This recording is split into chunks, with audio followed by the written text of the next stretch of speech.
ప్రభువైన యేసుక్రీస్తు నామములో మీ అందరికీ శుభాలు. 2026 సంవత్సరంలో 52 ఆదివారాలు ఉండగా ఇది ప్రప్రథమ ఆదివారం. కూడి వచ్చిన మిమ్మల్ని అందరినీ దేవుడు ఆశీర్వదించునుగాక. ప్రియులారా, మరి ఈరోజు మనతో ఆరాధనలో ఉన్నటువంటి ప్రతి ఒక్కరిని సాదరంగా ఆహ్వానిస్తున్నాను. Sister Grace Vanilla Grace Sukha is with us. We welcome you. May God continue to bless you in this year and years to come. ప్రియులారా, ఈరోజు నేను మాట్లాడబోతున్నటువంటి వర్తమానం యెషయా గ్రంథము 60వ అధ్యాయం 15వ వచనం నుండి 2012వ సంవత్సరం అక్టోబర్ 28వ రోజు, ఆ సంవత్సరం అది చివరి ఆదివారం. అక్టోబర్ మాసాన్ని రిఫర్మేషన్ నెలగా, సంస్కరణ నెలగా, చివరి ఆదివారాన్ని సంస్కరణ ఆదివారంగా మరి ప్రపంచవ్యాప్తంగా ప్రతి క్రైస్తవుడు ఆచరిస్తారు. మరి దేవుడు యెషయా గ్రంథము 60వ అధ్యాయము వాగ్దానం ద్వారా ఈ సంఘములో కాపరిగా ప్రతిష్ఠ చేయబడిన తర్వాత మరి ప్రతి సందర్భంలో, అనేక సందర్భాలలో నేను ఈ అధ్యాయం గురించి, ఈ వచనాల గురించి మాట్లాడాను. మొన్నటి దినాన వర్తమానం ఉందన్నది అడ్మినిస్ట్రేటర్స్ నాకు తెలియచేసినప్పుడు I was so excited to speak because of this promise. First afternoon నేను కిందికి దిగుతున్నప్పుడు సహోదరుడు జన్ను దేవదానం డీకెన్ గారు నాకు promise card and also door పోస్ట్కు పెట్టే ఆ స్టిక్కర్ కూడా ఇచ్చారు. ఆ ప్రామిస్ చూసి ఎవరు పెట్టారబ్బా, ఇది దేవుడి మందిరానికి వస్తున్నప్పుడు నాకు ఇచ్చిన వాగ్దానం, మరి మందిరానికి కాపరిగా వస్తున్నప్పుడు ఇచ్చిన వాగ్దానం 2026వ సంవత్సరంలో శోభాతిశయంగా, అనేకులకు సంతోష కారణంగా మిమ్మల్ని మారుస్తానని సంఘానికి కూడా దేవుడి వాగ్దానం ఇచ్చాడన్న విషయాన్ని చూసినప్పుడు నిజంగా నాకు చాలా సంతోషం వేసింది. ప్రియులారా, మరి ఈరోజు అదే వర్తమానాన్ని నేను మాట్లాడబోతున్నాను. 2024వ సంవత్సరంలో అది జనవరి 5వ తారీఖు వచ్చింది. ఏ వర్తమానం మాట్లాడానో కష్టమే జ్ఞాపకం ఉంచుకోవటం. బై చాయిస్ ఎవరికైనా జ్ఞాపకం ఉందా? జాయ్ అనే అంశం పైన నేను మాట్లాడాను. ప్రియులారా, మరి ఇంగ్లీష్ ట్రాన్స్లేషన్ దీన్ని చూస్తే మనము although you have been forsaken with no man to travel through, I will make you an everlasting pride and the joy of the all generations.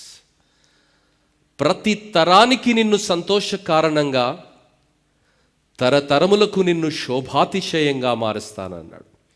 ఇది ముఖ్యమంత్రో, ప్రధానమంత్రో, లేక లోకల్ లీడరో చెప్పిన మాట కాదమ్మా, దేవుడు చెప్పిన మాట. ఆ మాటను నేను చాలా సువిస్తారంగా మాట్లాడనంటుండగా ప్రతి ఒక్కరూ ప్రోత్సహించబడుదురు గాక. 2025వ సంవత్సరంలో నుండి 26వ సంవత్సరంలోనికి నీవు రావడమే దేవుడు నిన్ను ఆమోదించినట్టు గుర్తు. ఎందుకంటే ప్రతిరోజు సగటున 24,000 మంది భారతదేశంలో చనిపోతున్నారు.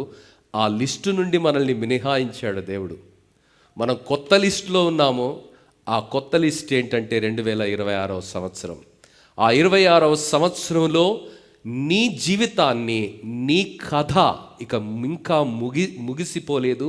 నీ కథను నేను ఒక అందమైనటువంటి కథగా, ఒక అద్భుతమైనటువంటి ప్రేరణగా, అనేకులకు ఆశీర్వాదకరంగా, అనేకుల జీవితాలలో సంతోషాన్ని నింపడానికి నిన్ను ఏర్పరచుకున్నానని దేవుడు జ్ఞాపకం చేస్తూ, మనలో ఉన్నటువంటి ప్రతి నిరాశను తొలగిస్తూ, ప్రతి భారాన్ని తొలగిస్తూ, ప్రతి అవమానాన్ని తొలగిస్తూ, ప్రతి కన్నీటిని తొలగిస్తూ భరోసానిస్తున్నాడు. దేవునికి స్తోత్రం.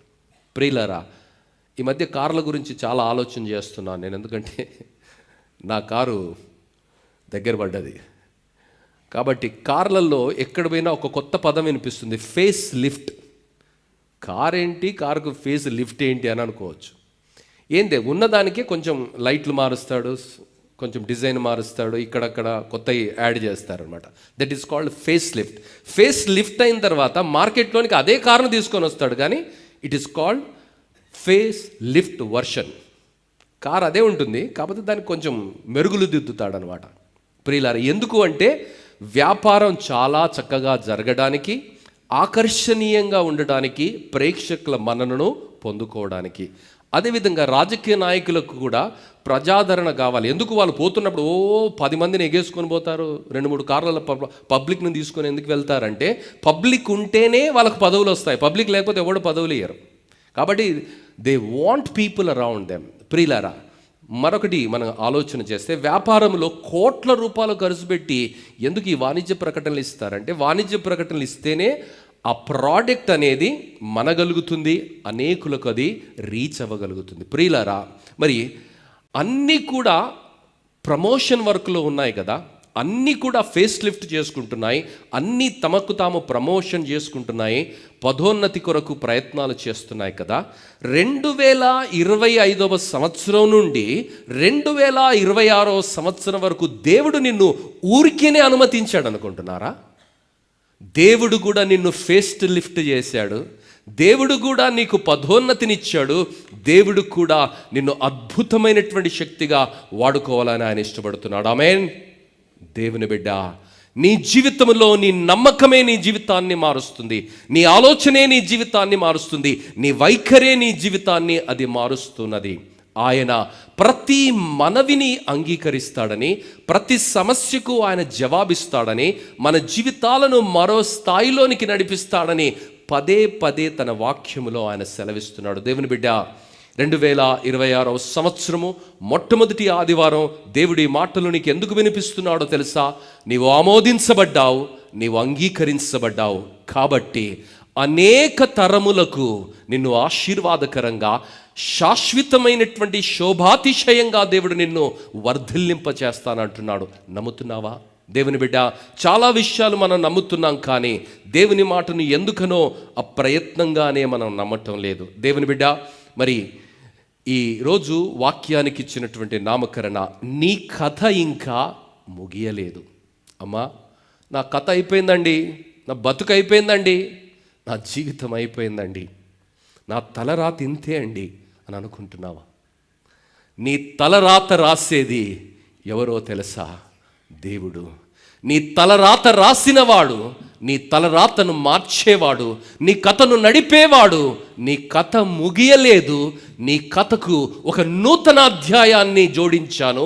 ఆ నూతన అధ్యాయాన్ని శాశ్వతమైనటువంటి దీవెనల చేత నింపబోతున్నాను. అనేక తరాలకు నిన్ను సంతోషంగా మార్చబోతున్నాను. అనేక మందికి నిన్ను ఒక ప్రేరణగా పరిచయం చేయబోతున్నాను. ఇంతవరకు నీ జీవితంలో గతంలో జరిగిన కన్నీరంతా, నీ జీవితంలో అనుభవించిన ఆ కష్టమంతా నేను కొట్టివేయబోతున్నాను. ఒక నూతన అధ్యాయంలోనికి నేనే నిన్ను నడిపించానని దేవుడు సెలవిస్తున్నాడు. దేవుని బిడ్డ, ఆ సత్యాన్ని లోతుగా నేను మాట్లాడక మునుపు మరి యెషయా గ్రంథం గురించి ఒక 3-4 నిమిషాలు వివరణ ఇచ్చి ముందుకు వెళ్తాను. ఎందుకంటే సందర్భం వచ్చిన ప్రతిసారి సంఘానికి దేవుని వాక్యాన్ని, దానిలో ఉన్నటువంటి లోతును, దేవుని వాక్యాన్ని చదవటం అనేటువంటి రుచిని మీరు తెలుసుకోవాలన్నదే నా తాపత్రయం. అందులో భాగంగా ఈ ప్రయత్నం కూడా. ప్రియులారా, దేవుని వాక్యం ఎంత అర్థమైతే ఆ వాక్యాన్ని మనం అంతగా ఆనందిస్తాం. దేవుని వాక్యం ఎంత ధ్యానిస్తే అంత ధైర్యం, అంత ఆత్మనిర్భరం. దేవుని వాక్యాన్ని నువ్వు ఎంత అర్థం చేసుకుంటే అది అంత ఆనందం, ఆదరణ, ఆలోచన, అత్యుత్తమమైన జీవన ప్రమాణాలను అది మనకు అందిస్తుంది. దేవుని బిడ్డ, దేవుని వాక్యము ధ్యానపూర్వకంగా మనం వినక మునుపు యెషయా గురించి కొన్ని మాటలు. యెషయా గ్రంథము చిన్న బైబిలుగా పండితులు కొందరు అభిప్రాయపడుతుంటారు. ఎందుకు అంటే, కారణం ఏంటంటే, బైబిల్ యొక్క 66 పుస్తకాలలో మొత్తం సేకరణలో దాని అద్భుతమైనటువంటి నిర్మాణాత్మకమైన మరియు నేపథ్య సమాంతరాలే దానికి కారణం. అంటే బైబిల్ గ్రంథంలో 66 పుస్తకాలు ఉన్నాయి. యెషయా గ్రంథములో 66 అధ్యాయాలు ఉన్నాయి. బైబిల్ గ్రంథములో పాత నిబంధన 39 పుస్తకాలు, నూతన నిబంధన 27 పుస్తకాలు. పాత నిబంధన అంతా కూడా ధర్మశాస్త్రం గురించి, దేవుని యొక్క సృష్టి గురించి, మనిషి చేసినటువంటి పాపం గురించి, మానవుని యొక్క పతనం గురించి, ధర్మశాస్త్రం గురించి, ప్రవక్తల గురించి, తీర్పుల గురించి మాట్లాడుతుంది. నూతన నిబంధన మరి క్రీస్తు యొక్క కృపను గురించి, లోక రక్షకుని గురించి, విమోచన గురించి, రక్షణ ప్రణాళిక గురించి, ఆ తర్వాత దేవుని యొక్క రెండవ రాకడ, ఆ రెండవ రాకడల తర్వాత 1000 ఏళ్ల పరిపాలన, ఆ తర్వాత నూతన ఆకాశం, నూతన భూమి, నూతన పరలోకం గురించి అది మాట్లాడుతుంది. యెషయా గ్రంథాన్ని ఈ 66 అధ్యాయాలు ఉన్నటువంటి యెషయా గ్రంథంలో కూడా, యెషయా పుస్తకంలో కూడా మొదటి 39 అధ్యాయాలంతా కూడా సమాంతరంగా మనం గమనిస్తాం. మరి అక్కడ పాపాన్ని ఖండించటం, పాపానికి వచ్చే పర్యవస్థానం, ధర్మశాస్త్రం గురించి 39 అధ్యాయాలు, అంటే యెషయా గ్రంథంలో మొదటి 39 అధ్యాయాలంతా కూడా పాత నిబంధన శైలిలోనే కనిపిస్తుంది. నూతన నిబంధనలో ఉన్నటువంటి కృప, నూతన నిబంధనలో ఉన్నటువంటి విమోచన, నూతన నిబంధనలో ఉన్నటువంటి రక్షణ, నూతన నిబంధనలో ఉన్నటువంటి దేవుని యొక్క రెండవ రాకడ, మరి సంఘం ఎత్తబడుట, 1000 ఏళ్ల పరిపాలన, వైభవవంతమైనటువంటి దేవుని సామ్రాజ్య స్థితి గురించి ఆ చివరి 27 అధ్యాయాలలో ఆయన ప్రస్తావిస్తారు. అందుకనే బైబిల్ పండితులు దీనిని చిన్న బైబిలుగా కూడా వారు మరి ఉదహరిస్తూ ఉంటారు. అంత మాత్రమే కాకుండా మరి ఇందులో చివరి 27 అధ్యాయాలలో ఉన్నటువంటి కృప, దేవుని కనికరము, దేవుని యొక్క ఆలోచన విధానము, దేవుని క్షమాగుణాన్ని అభివర్ణించారు. కాబట్టి పాత నిబంధనలో దీనిని సువార్త పుస్తకంగా కూడా ఈ చివరి 27 అధ్యాయాలను అంటూ ఉంటారు. ప్రియులారా, యెషయా గ్రంథములో ఉన్నటువంటి ఈ 40 నుండి 66 అధ్యాయాలను ఓదార్పు లేక ఆదరణ గ్రంథంగా కూడా పిలుస్తూ ఉంటారు. సరే, ఇది యెషయా గ్రంథం గురించి. ఇప్పుడు I'm coming back to the subject of యెషయా గ్రంథములో 66వ అధ్యాయము 15వ వచనము 2వ భాగము. ఎంబి బేతేలు సంఘానికి అడ్మినిస్ట్రేటర్ల ద్వారా ప్రవచనాత్మకంగా మరి దేవుడు ఇన్ని అధ్యాయాలు, ఇన్ని వచనాలు దేవుని వాక్యములో ఉండగా, మరి ఆయన సేవకులు అప్రయత్నంగా వారు ఎన్నుకున్నటువంటి వాక్యం కాదు ఇది. దేవుని ఆత్మ ద్వారా ప్రార్థనాపూర్వకంగా, నాకు తెలియదది, మరి పాస్టర్ గారికి కూడా తెలుసు అనుకుంటాను, తెలియదు అనుకుంటాను, మా ఇద్దరికీ కూడా తెలియదండి, వారే ప్రార్థించి ప్రవచనాత్మకంగా దేవుడు వారిని ప్రేరేపించి సంఘ క్షేమాభివృద్ధి నిమిత్తమై సంఘం ఎడలా దేవుడు కలిగి ఉన్నటువంటి భవిష్యత్ ప్రణాళికను వెల్లుపరచడానికి ఈ అద్భుతమైనటువంటి వాక్యాన్ని వారి హృదయంలో ఉంచి వాగ్దానంగా సంఘానికి ఇచ్చాడు. దేవునికి మహిమ కలుగును గాక. దేవుని బిడ్డ, మరి ఈరోజు ఆ వాక్యము ఎంతగా మనల్ని ప్రోత్సహిస్తుంది, ఆ వాక్యము మనకు ఎంత ప్రోత్సాహాన్ని నింపుతుంది, ఎంత ధైర్యాన్ని ఇస్తుంది, బ్రతకడానికి ఎంత స్ఫూర్తినిస్తుంది, దేవుని ఆలోచనను మనకు ఎంత ప్రబలంగా అది వర్ణిస్తుంది అన్న విషయాన్ని నేను మాట్లాడబోతున్నాను. దేవుని బిడ్డ, ఈ వాక్యాన్ని పాత నిబంధన గ్రంథములో ఉన్నటువంటి కొంతమంది వ్యక్తుల జీవితాలను తీసుకొని నేను వివరించబోతున్నాను. ఒక నలుగురు జీవితాలను నేను సాదృశ్యంగా తీసుకొని వారి జీవితాలు మొదటి స్థితి, ఆ తర్వాత రెండవ స్థితి, అంటే దేవుని వాగ్దానాన్ని వారు పొందుకున్న తర్వాత, దేవుని ఆలోచనలోనికి వారు వెళ్ళిన తర్వాత, దేవుని ఆలోచన చేత, దేవుని ఆత్మచేత వారు నడిపించబడిన తరువాత వారి జీవితాలు ఎంత గొప్పగా ఆశ్చర్యకరంగా మార్చబడ్డాయో అన్న విషయాన్ని ఈ వాక్యపు ఆధారంలో నుండి నేను మాట్లాడబోతున్నాను. వింటున్న మీ అందరూ కూడా, ఆన్లైన్లో ఇప్పుడు వింటున్నటువంటి మీరందరూ కూడా మీ జీవితాలను కూడా వాటికి అనుభవించుకోగలిగితే జీవితం మరో స్థాయిలో ఉంటుంది. దేవుని బిడ్డ, ఇంతవరకు జరిగిందంతా కథ, అది చరిత్ర. ఇక ముందు జరగబోయేదంతా ఒక అద్భుతం, భవిష్యత్తు. దేవుని బిడ్డ, ఈరోజు నీ ఆలోచనే నీ జీవితాన్ని మారుస్తుంది. మన ఆలోచనలు మారనంత వరకు మన జీవితం మారదు. మన జీవితం మారనంత వరకు ప్రపంచంలో మనం ఒక శక్తిగా నిలబడలేం. ఈరోజు మన ఆలోచనల్లో దేవుని వాక్యాన్ని నింపుకుందాం. దేవుని వాక్యము ఏమంటూ ఉన్నదంటే, యెషయా గ్రంథము 60వ అధ్యాయము 15వ వచనం. జేకబ్ రాజు రాలేదు, ఎక్కువ వచనాలు నేను ఏం చెప్పా సాధారణంగా, కానీ ఇప్పుడు కూడా ఏమి ఎక్కువ చెప్పా నేను. నీవు విసర్జించబడుటను బట్టియు ద్వేషించబడుటను బట్టియు ఎవడును నీ మార్గమున దాటిపోవుట లేదు. అమ్మా, ఇది నీ పరిస్థితి కావచ్చు. నిన్నటి వరకు మొన్నటి వరకు అది నీ పరిస్థితి. ఎవడునూ నిన్ను పట్టించుకోవటం లేదు, ఎవడునూ నీ దారిన రావటం లేదు. కారణం ఏంటంటే విసర్జించబడ్డావు. కారణం ఏమిటంటే నీ పరిస్థితి చాలా చిన్నదిగా ఉన్నది, నీ పరిస్థితి చాలా కష్టంగా ఉన్నది. మరి నిరాకరించబడినటువంటి జీవితంగానో, ద్వేషించబడినటువంటి జీవితంగానో, అవమానపరచబడినటువంటి జీవితంగానో ఎవరు కూడా విలువనివ్వనటువంటి స్థితిలో నీవు ఉండవచ్చు. అది నీ గతం. కానీ దేవుడు వాగ్దానం చేస్తున్నాడు. ఆ వచనంలోనే 2వ భాగం ఏంటంటే ఎవడునూ నీ మార్గంను దాటిపోవటం లేదు.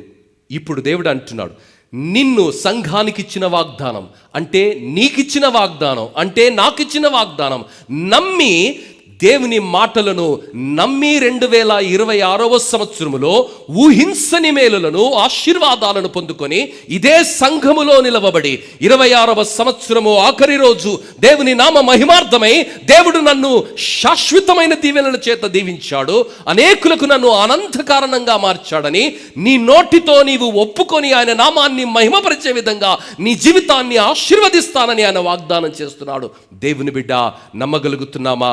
దేవుని వాక్యము సెలవిస్తున్నటువంటి మాట ఏమిటంటే, నిన్ను శాశ్వత శోభాతిశయముగాను బహుతరములకు సంతోష కారణముగాను చేసేదను. ప్రియులారా, this is the promise of God. దేవుడిచ్చిన వాగ్దానం. అమ్మ, వాగ్దానాలు చాలామంది చేస్తారు, కానీ వాగ్దానాలన్నీ వాళ్ళే మర్చిపోతారు. నిజంగా అట్లనా? అట్లనుకున్నావా నువ్వు? నేను అట్లనలేదే. ఓహో, నువ్వు అట్లనుకున్నావా అంటారు. అట్లనుకున్నావా, అట్లనలేదే అని మనుషులు అంటారు. కానీ దేవుడు అంటున్నాడు, అట్లా అంటున్నాను, అట్లా నువ్వు అనుకోవాలని దేవుడు చెప్తున్నాడు. నిన్ను శాశ్వతమైన శోభాతిశయంగా మారుస్తానంటున్నాడు. అనేక తరములకు నిన్ను ఆనందంగా మారుస్తానన్నాడు. అమ్మా, దేవుని బిడ్డ, ఈరోజు మనుషులు పదవి ఉంటే అందలం ఉంటుంది, పదవి ఉంటే గౌరవం ఉంటుంది, పదవి పోతే పక్కోడు కూడా పట్టించుకోడు, ఇంట్లో పోతే కూడా భార్య చాయ్ ఇవ్వమంటే ఇచ్చిన కాడికి చాలే, ఇంకా పోయి తెచ్చుకో అంటది. ఎవ్వడు పట్టించుకోడండి కదా. మరి దేవుడు అలాంటి ఒక హెచ్చుదల మనకి ఇవ్వటం లేదండి. ఎలాంటి హెచ్చుదల తెలుసా? శాశ్వతమైనటువంటి శోభాతిశయంగా మారుస్తారు. శోభాతిశయం అంటే ఏంటి? తెలుగు పదాలు చాలా బరువైనే వాడారు, చాలా బరువైన పదాలు వాడాడు. శోభ, అతిశయం. ప్రియులారా, శోభ అంటే ఆనందం, అందం, గౌరవం, స్థాయి. నీ ఆనందాన్ని, నీ గౌరవాన్ని, నీ అందాన్ని, నీ యొక్క ఆలోచన విధానాన్ని అతిశయంగా దేవుడు మార్చబోతున్నాడు. ఇంతవరకు ఎవరైతే నిన్ను చూసి గేలి చేశారో, ఎవరైతే నీ స్థితిని చూసి తక్కువగా చూశారో, ఎవరైతే నీ రూపాన్ని చూసి నీచంగా మాట్లాడారో, అదే మనుష్యుల మధ్య దేవుడు నిన్ను శాశ్వతమైన శోభ అతిశయంగా మార్చబోతున్నాడు, శోభాతిశయంగా మార్చబోతున్నాడు. అనేక తరములకు, తరం అంటే 40 సంవత్సరాలు సగటున, మరి అనేక తరములకు మరచిపోలేని ఒక ఆనందంగా నీ పేరు చెప్పగానే చిరునవ్వుతో నీ పేరును ఉచ్చరించగలిగిన స్థాయిలోనికి నిన్ను హెచ్చిస్తానని దేవుని వాగ్దానం. 2026వ సంవత్సరము ప్రవచనాత్మకంగా మరి అడ్మినిస్ట్రేటర్స్ ద్వారా ఏర్పాటు చేయబడినటువంటి ఈ వాక్యాన్ని నా జీవితములో, నా కుటుంబములో, నా వ్యక్తిగత జీవితములో, సంఘ జీవితములో ఇది నెరవేర్చబడుతుంది అని నమ్మి అడుగులు వేసిన ప్రతి విశ్వాసి జీవితములో అక్షరార్థంగా ఇది నెరవేర్చబడుతుందని దేవుని సేవకునిగా సవినయంగా దేవుని పక్షంగా మనవి చేస్తున్నాను. దేవుని బిడ్డ, మరి కొన్ని జీవితాలతో సరిపోలుస్తూ ఈ వాక్యాన్ని మనం ధ్యానం చేసుకుందాం.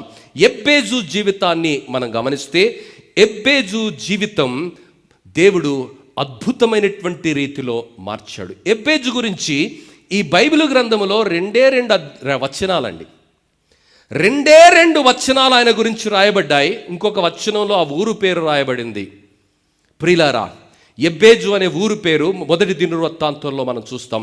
2 వచనాలలో ఆయన చేసిన ప్రార్థన రాయబడి ఉంది. ఎందుకబ్బా 2 వచనాల జీవితాన్ని దేవుడు ఇంత అద్భుతమైనటువంటి ప్రేరణగా ఎందుకు మార్చాడు అంటే, ఆయన నేపథ్యాన్ని మనం చూస్తే ఎబ్బేజు అనే మాటకు అర్థం ఏమిటంటే వేదన కదా. అమ్మలు పిల్లలకు చాలా మంచి పేర్లు పెడతాను, నేను చాలాసార్లు చెప్తాను ఈ మాట. కానీ వాళ్ళ అమ్మకి ఏమైందో తెలియదు, కానీ వేదన అని పిలిచింది. ఆయన వెళుతున్న ప్రతిసారి వాడిని రే వేదన, అరే వేదన అని పిలుస్తుంటే ఎంతగా కృంగిపోయాడో తెలియదమ్మా. మరి ఆ అమ్మ ఆ పేరు ఎందుకు పెట్టిందో తెలియదు, కానీ ఆయన జీవితం అంతా కూడా వేదనాభరితంగా ఉన్నది. ఆయన జీవితం అంతా నలుగురిలో నగుపాలుగా ఉన్నది. ప్రియులారా, అలాంటి ఒక స్థితిలో ఉన్నటువంటి ఈ వ్యక్తి సాధారణంగా మాట్లాడవలసినటువంటి మాట ఏంటంటే, అమ్మ ఈ అమ్మకి ఎందుకు పుట్టినరా నాయన, నేను ఈ నాయనకి ఎందుకు పుట్టినా, అక్కడ పుడితే బాగుంటుండే, ఆ దేశంలో పుడితే బాగుంటుండే, వాళ్ళకు పుడితే బాగుంటుండే, వీళ్ళకు పుడితే బాగుంటుండే అని కోపం వచ్చినప్పుడు అనుకుంటారు కొంతమంది పిల్లలు కదా. అలాంటి పరిస్థితి ఆయన అనుకున్నట్టుగా ఎక్కడ రాయబడలేదండి. ఆయన పేరేంటంటే అమ్మ వేదనతో కన్నది కాబట్టి, వేదనతో కన్న తర్వాత కన్నా, మున్నా, చిన్న, సన్ని, బన్ని అని ఏదేదో పేరు పెట్టుకుంటారు కదా అమ్మలు, ముద్దు పేర్లని. ఈయనకు మాత్రం వేదన అని పేరు పెట్టింది. వీడిని చూసిన ప్రతిసారి వాడు పుట్టినప్పుడు తీసిన పురిటి నొప్పులు జ్ఞాపకం రావాలట ఆమెకు. అలా కనిపిస్తుంది కదా ప్రియులారా. అలాంటి ఒక వేదనాభరితమైనటువంటి, అవమానకరమైనటువంటి, కించపరిచేటువంటి, హేళన చేసేటువంటి నామం అండి ఆయన నామం. ఆయన సమాజంలో నడుస్తున్నప్పుడు అందరూ కూడా రే వేదన ఇలారా, వేదన ఇలారా అని పిలుస్తుంటే ఎంతగా మనసులో వేదన పడ్డాడో మనకు తెలియదండి. నిరాధారణతో కూడినటువంటి పరిస్థితిలో తన సహోదరుల కన్నా ఎక్కువగా ఆయన ఘనతను పొందాడు. ఎందుకు పొందాడండి? అంత తల్లి కూడా ఆయనకు వేదన అని పేరు పెట్టింది. స్నేహితులందరూ అదే పేరుతో ఆయనను సంబోధించారు. కానీ అదే ధార్మిక సమాజములో సహోదరుల కన్నా ఆయన ఘనమైన స్థితిలో, హెచ్చించబడినటువంటి స్థితిలో ఉన్నాడు. కారణం ఏంటో తెలుసా?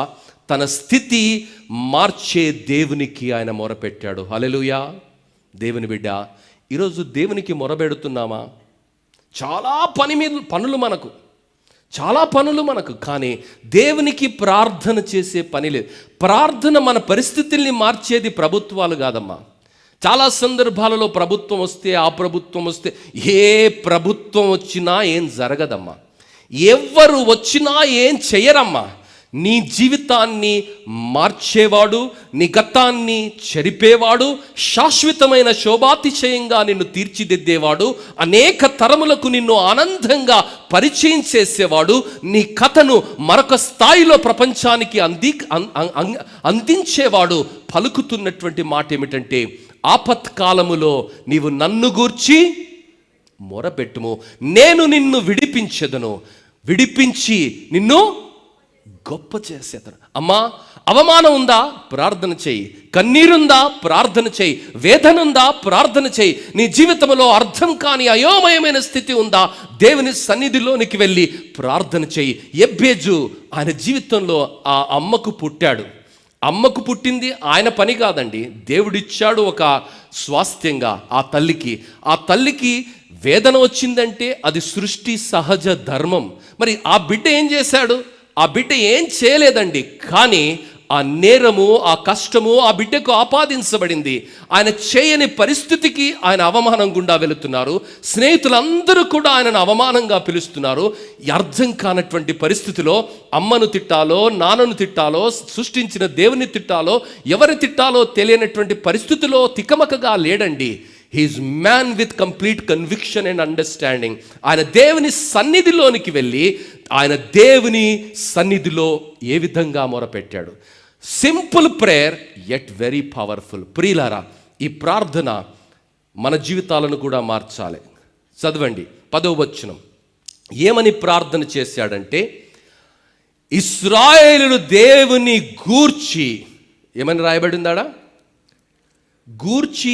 తెలుగు పదాలు చాలా నేను భాష చెప్తా ఉంటా, మీకు చాలా జాగ్రత్తగా చదవాలి.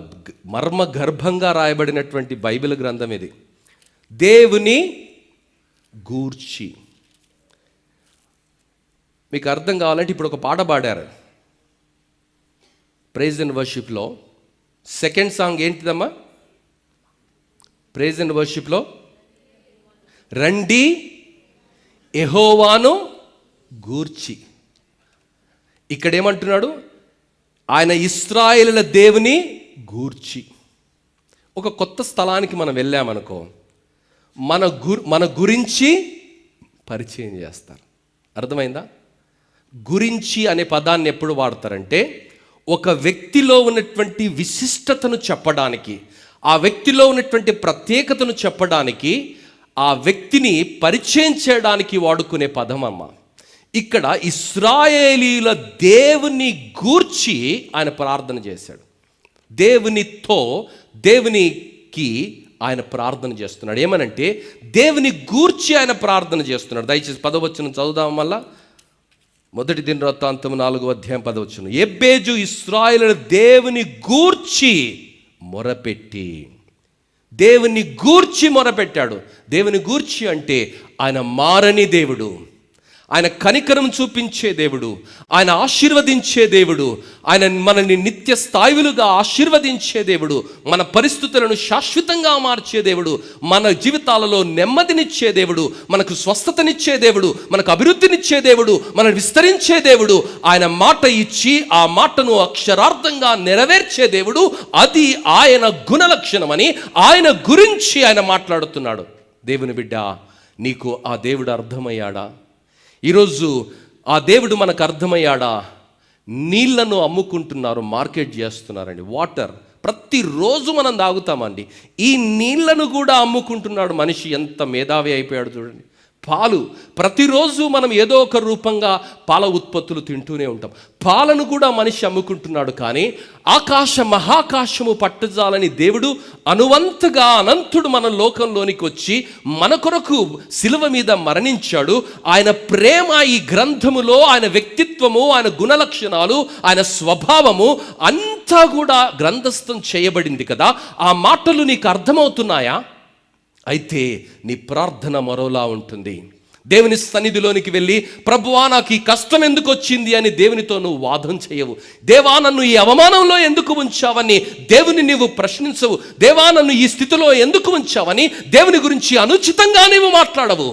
అధిక సంఖ్యాకులైన విశ్వాసులు నేడు వారి జీవితాలలో ఆశీర్వాదాలకు దూరము కావడానికి కారణం ఏమిటంటే, ఇలా దేవుణ్ణి ప్రశ్నిస్తున్నారు, దేవుని కించపరుస్తున్నాడు. కించపరచబడే పరిస్థితుల్లో ఆయన ఉన్నప్పటికీ, ప్రతిరోజు అవమానం గుండా ఆయన వెళుతున్నప్పటికీ, ప్రతిరోజు నింద గుండా ఆయన వెళుతున్నప్పటికీ, ఆయన చేయనటువంటి పరిస్థితులకు ఆయన పరిస్థితుల గుండా వెళుతున్నప్పటికీ, ఆ పరిస్థితులు ఆయన జీవితాన్ని ప్రభావితం చేయలే. ఆయన జీవితాన్ని ఏది ప్రభావితం చేసిందో తెలుసా? దేవుని వాక్యములో ఆయన గురించి రాయబడినటువంటి మాటలు. ఉన్నవాడు, అనువాడు, మారని దేవుడు, అద్భుతాలను జరిగించేవాడు, ఆశ్చర్య కార్యాలను జరిగించేవాడని ఆయన గురించి రాయబడిన మాటను ఆయన నమ్మి ఆయన సన్నిధిలోనికి వెళ్ళి 4 ముక్కల్లో ప్రార్థన చేశాడు. కొంతమందిని ప్రార్థన చేయమంటే ఆదికాండం నుంచి ప్రకటన వరకు ఉంటుంది. ప్రియులారా, మొన్న ఈ మధ్య వాటర్ వర్క్స్లో డేవిడ్ రాజు గారు నన్ను పిలిచిన తర్వాత 10 నిమిషాల్లో వాక్యం చెప్పమన్నారు.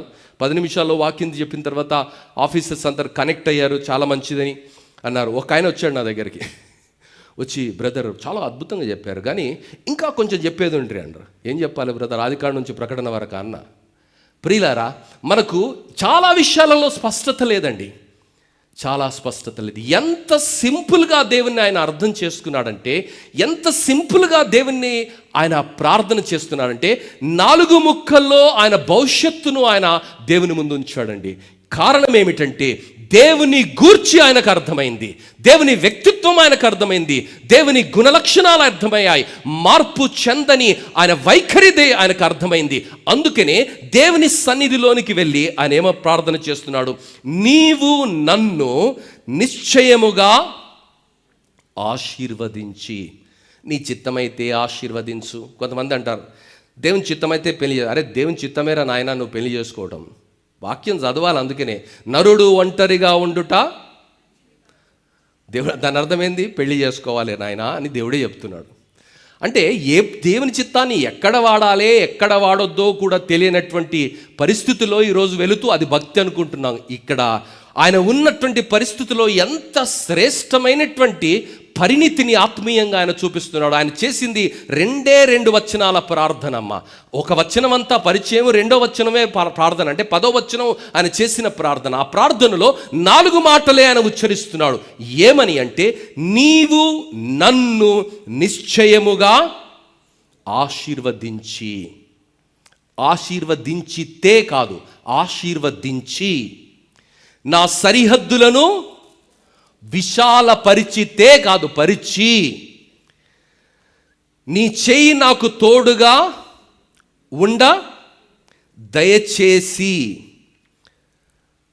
నాకు కీడు రాకుండా దానిలో నుండి తప్పించు. 4 విషయాలమ్మా. చాలా స్పష్టంగా ఆయన ప్రార్థన చేశాడు. ఆ ప్రార్థనను దేవుడు అప్రూవ్డ్. ఆ ప్రార్థనను దేవుడు అప్రూవ్డ్ అన్నాడు, ఆమోదించాడు. దేవుని బిడ్డ, ఈరోజు ఇంత ఖచ్చితంగా నువ్వు దేవుని అడుగుతున్నావా? ఎక్కడెక్కడో అక్కడికి వెళ్ళాలి, ఇక్కడికి వెళ్ళాలి, ఈ మీటింగ్ వెళ్ళాలి, ఏ మీటింగ్ వెళ్ళినా నువ్వే కనిపిస్తావు. ఏడ చూసినా సపోర్ట్ కొడుతుంటావు, ఓ అల్లెలుయా అల్లెలుయా అని వాడుతుంటావు. పరిస్థితి ఏమీ మారలే. పరిస్థితి ఎప్పుడు మారుతుందో తెలుసా? నీ జీవితంలో నీ మనస్సు మారిన రోజు, నీ అవగాహన మారిన రోజు, నీ ఆలోచన మారిన రోజు, దేవుని వాక్యాన్ని నమ్మి దేవుని సన్నిధిలో ఉన్న పరిస్థితులకు, అవమానాలకు వ్యతిరేకంగా దేవుడు నన్ను ఆశీర్వదించి నన్ను ఒక శాశ్వత శోభాతిశయంగా మారుస్తాడని, అనేక తరములకు నన్ను దీవెనకరంగా మారుస్తాడని ఆయన మాట ఇచ్చాడని, ఆ మాటను బట్టి ఆయన మార్పు చెందని వాడని, పరిస్థితులు ఏమైనా కావచ్చు, నేను నిరాకరించబడినటువంటి స్థితిలో ఉన్నాను, అవమానపరచబడినటువంటి స్థితిలో ఉన్నాను, ఆ కారణాన్ని బట్టి ఎవరు కూడా నన్ను గౌరవించడం లేదు, ఎవరు నాతో మాట్లాడటం లేదు, వెలివేయబడినటువంటి స్థితిలో ఉన్నాను. ఆ స్థితిని మార్చగలిగినటువంటి వాడు, నా పరిస్థితులను ఎరిగినటువంటి వాడు నాతో ఈ మాటను సెలవిస్తున్నాడని నమ్మి విశ్వాసముతో యెబేజులు చేసినట్టుగా నువ్వు ప్రార్థన చేసి ఆ ప్రార్థనలో నీవు నిలిచి ఉంటే నీ జీవితం మార్చబడుతుంది. దేవుని బిడ్డ, ఆయన చేసిన ప్రార్థన దేవుడు అంగీకరించాడు. దేవుని బిడ్డ, ఈరోజు నీ జీవితాన్ని, నా జీవితాన్ని దేవుడు మార్చడానికి, నా జీవితాన్ని మరొక స్థాయిలోనికి తీసుకొని వెళ్ళడానికి యెబేజు జీవితాన్ని చూపిస్తున్నాడు. యెబేజు బ్రతికినటువంటి కాలము కొన్ని వేల సంవత్సరాల పూర్వమమ్మ. కానీ 2026వ సంవత్సరంలో యెబేజును చూపిస్తూ ఈ వాగ్దానాన్ని, సంఘానికి ఇచ్చిన వాగ్దానాన్ని దేవుడు ఎందుకు జ్ఞాపకం చేస్తున్నాడో తెలుసా? ఆ వాగ్దానాన్ని యెబేజు వలె నమ్మటం నేర్చుకోవాలి. అంతవరకు యెబేజు జీవితము మరోలా ఉన్నది. యెబేజు ప్రార్థన అనంతరము ఆయన జీవితము మరోలా మార్చబడింది. ఆయన సహోదరులందరికన్నా ఘనంగా హింసబడ్డాడు, గౌరవమైనటువంటి స్థితిలోనికి హెచ్చించబడ్డాడు. ఆ సహోదరులందరి గురించి ఒక్క మాట కూడా రాయబడలేదు. కానీ ఈయన గురించి, ఈయన చేసిన ప్రార్థన గురించి ఇంత వైభవోత్పితంగా రాయబడింది. కారణం ఏమిటి అంటే ఆయన దేవుని గురించి అర్థం చేసుకున్న స్థాయి అలాంటిది. దేవుడు నీకు అర్థమయ్యాడా? దేవుని బిడ్డ, చాలామంది క్రైస్తవులు మన సంఘములోనే, బయటి సంగతి నేను మాట్లాడట్లేదు, ఆ దేవుడు ఏం చేస్తాడు బ్రదర్, దేవుడు ఏం చేస్తాడు, ఆ ప్రార్థనకి ఏమవుతుంది బ్రదర్, ఊకే ప్రార్థన అంటారు, ఆ ఊకే బైబిల్ అంటారు. అర్థం కాని వ్యక్తులు, వాక్యము తెలియని వ్యక్తులు, ఆత్మీయ అంధకారములో, అజ్ఞానములో బ్రతుకుతున్న వ్యక్తులు, దేవుని శక్తి తెలియనటువంటి వాడు, ఉన్నవాడు అనువాడు, నిన్న నేడు నిరంతరము ఏకరీతిగా ఉన్నవాడు, ఆది అంతమైన వాడు, అల్ఫా ఒమేగా అయిన వాడు, ఆయనకు అసాధ్యమైనది ఏదీ లేదని సెలవిస్తున్నటువంటి దేవుడిని అర్థము చేసుకోకుండా ఆవేశపూరితంగా పరిస్థితుల్ని బట్టి మాట్లాడే అజ్ఞానం ఆశీర్వాదానికి దూరం చేస్తుంది.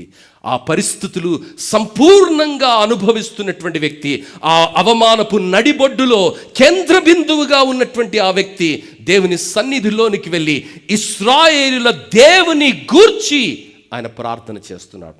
ఏమని అంటే, అయ్యా నా పరిస్థితిని మార్చయ్యా, నా పరిస్థితిని నీవు మాత్రమే మార్చగలవు. నీవు ఆశీర్వదిస్తే తప్ప నేను ఆశీర్వదించబడను, నీవు దీవిస్తే తప్ప నేను దీవించబడను, నీవు విస్తరిస్తే తప్ప నేను విస్తరించబడను. కొంతమంది బిల్డప్, ఓ వాడు కావాలండి, వీడు కావాలండి, అంత ఫాల్స్ ప్రైడ్. ఈయనకు సత్యం అర్థమైంది.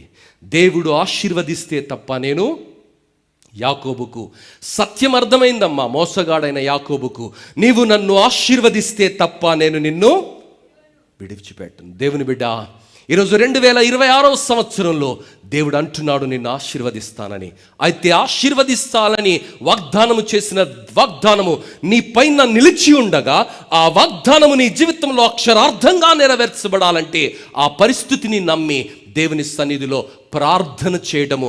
మారని దేవుడు, మార్పు చెందని దేవుడు ఎబ్బేజును ఆశీర్వదించిన ఆ హస్తాలే నన్ను ఆశీర్వదిస్తాయని, ఎబ్బేజును విస్తరించినటువంటి ఆ హస్తాలే నన్ను కూడా విస్తరింపజేస్తాయని, ఎబ్బేజుకు తోడయుండి దీవించిన ఆ హస్తాలే నాకు కూడా తోడయుండి నాలో ఉండి నన్ను దీవిస్తాయని, ఎబ్బేజును కీడు నుండి ప్రతి అపాయం నుండి కాపాడినటువంటి ఆ దృశ్యమైన హస్తాలే నాకు కూడా తోడయుండి మార్పు చెందని తన వాగ్దాన ఫలాన్ని, తన యొక్క ప్రేమను, తన యొక్క కనికరాన్ని, తన యొక్క సన్నిధిని నాకు కూడా ఇచ్చి నన్ను కూడా కాపాడుతాయని 2026వ సంవత్సరంలో నీవు నమ్మగలిగితే ఆ రోజు ఎబ్బేజును ఆశీర్వదించినటువంటి దేవుడు నిన్ను కూడా ఈ తరములో ఆశీర్వదించి అనేకులకు ఆశీర్వాదకరంగా నిన్ను పరిచయం చేస్తాడు. దేవుని బిడ్డ, బహుతరములకు సంతోషకరముగా కారణముగా ఆయన నిన్ను పరిచయం చేస్తాడు. నీ చిరునామాను దేవుడు మారుస్తాడమ్మా.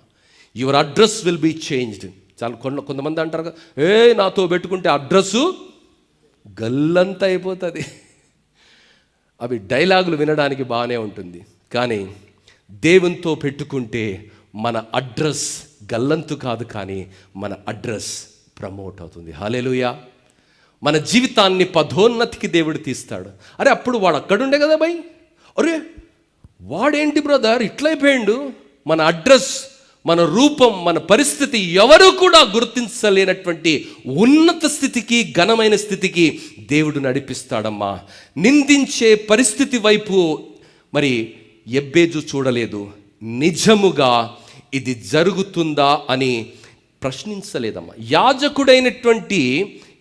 యాజకుడైన జకర్యా దేవుణ్ణి ప్రశ్నించాడు, దేవదూతను ప్రశ్నించాడు. గాబ్రియేలు దూత వచ్చి మరి దేవుని మాట ఈ విధంగా సెలవిస్తుందంటే ఇది జరుగుతుందా అని దేవుని ప్రశ్నించాడమ్మా. ఈ అవమానంలో ఉన్నటువంటి వ్యక్తి, నిందల్లో ఉన్నటువంటి వ్యక్తి, కష్టాల్లో ఉన్నటువంటి వ్యక్తి దేవుణ్ణి ప్రశ్నించటం లేదు ఆయన. కానీ దేవుని సన్నిధిలోనికి వెళ్ళి యెహోవాను బట్టి, యెహోవాను గూర్చి ఆయన ప్రార్థన చేస్తున్నాడు. ఏమనంటే, నీవు నన్ను ఆశీర్వదించి నా అవధులను విశాలపరిచి నీ చెయ్యి నాకు తోడుగా ఉంచి కీడులో నుండి నన్ను కాపాడుమని ప్రార్థన చేశాడు. ఆయన అడిగింది దేవుడు దయచేశాడు. దేవుని బిడ్డ, దేవునికి స్తోత్రం. ఈరోజు దేవుని నువ్వు అడుగుతున్నావా, అయ్యా 2026వ సంవత్సరంలో నీవు నన్ను ఆశీర్వదించాలి స్వామి, నా పరిధులను విశాలపరచాలి, నా బిడ్డల స్థితిగతులను మార్చాలి, నా పరిస్థితులను మార్చాలి, ఆర్థికంగా మార్చాలి, ఆరోగ్య పరిస్థితులు మార్చాలి ప్రభా, అన్ని పరిస్థితులు నా జీవితంలో మార్చాలి, నన్ను ఒక ఆశీర్వాదంగా అనేక తరములకు సంతోష కారణంగా నీవు నన్ను నిలుపాలని దేవుణ్ణి అడుగుతున్నావా? దేవుని బిడ్డ, ఎబ్బేజు ఏమని ప్రార్థన చేశాడంటే, ఆయన జీవితము ఒక ప్రేరణగా మార్చబడే ప్రార్థన చేశాడు. ఆయన చరిత్ర గురించి ఆయన మాట్లాడలే, జరిగిపోయిన గతం గురించి మాట్లాడలే. కొంతమంది ప్రార్థన చేయమంటే తిట్టడానికి ప్రార్థన వాడుకుంటారు. ప్రభా వాడు అట్ట చేసిండు, ప్రభా వీడు ఇట్ట చేసిండు, ప్రభా వాడిని వేసి పడేసేయి, మనం ముట్టుకుంటే నువ్వు నాశనం అయిపోతావు. ఇవన్నీ చెత్త మాటలు, వాటికి ఆన్సర్ కూడా రాదండి. Don't use all that's when words in your prayer. వ్యర్థమైన మాటలు మాట్లాడదు. ప్రార్థన అంటే తమాషా అయిపోయింది మనకు. ఆ ప్రార్థన ఎలా చేయాలో ఈరోజు ఎబ్బేజు మనకు నేర్పుతున్నాడు. దేవా నీవు నన్ను ఆశీర్వదించయ్యా, దేవా నా పరిధులను విశాలపరచయ్యా, నా కుటుంబానికి తోడుగా ఉండయ్యా, నీ చెయ్యి మా పైన ఉంచి నీ దయగలిగిన సన్నిధితో కాచి దాచి మమ్మల్ని నడిపించయ్యా. అయ్యా నీవు మాకు తోడై ఉండి మా జీవితాలను ప్రగతి పదంలో నడిపించు. దేవుని బిడ్డ, ఆయన ప్రార్థన దేవునికి ఎంతో నచ్చింది. దేవుడు నచ్చి, ఆయన మెచ్చింది, ఆయన నచ్చింది, దేవుడు ఆయనకి ఇచ్చాడు. దేవుని బిడ్డ, ఈరోజు నీవు నేను దేవునికి నచ్చాం కాబట్టే 2025 నుంచి 26లోనికి నడిపించాడు.